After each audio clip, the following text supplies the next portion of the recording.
Thank you. We all know Niemöller's poem.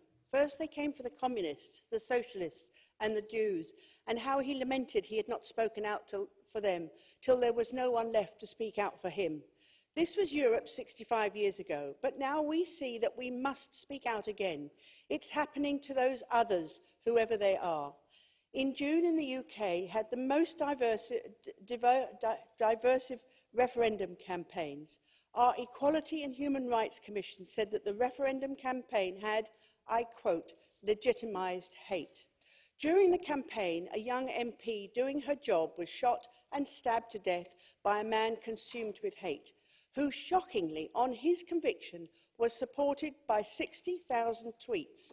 2 months after the EU referendum, Mr. Arek Jozwik, a Polish national, was assaulted and killed by 6 teenagers in what was believed to be a hate crime.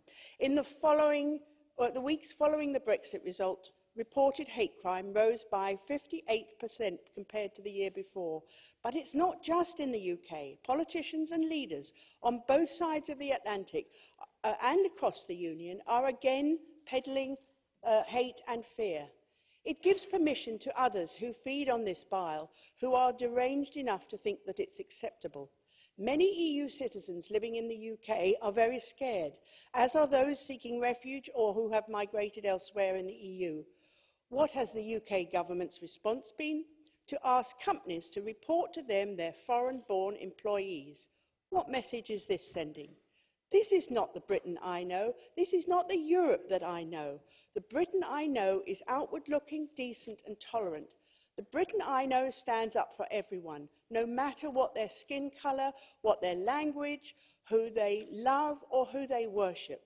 And it was this ethos that founded the European Union, as Europe recovered from the horrors that inspired Niemöller's poem.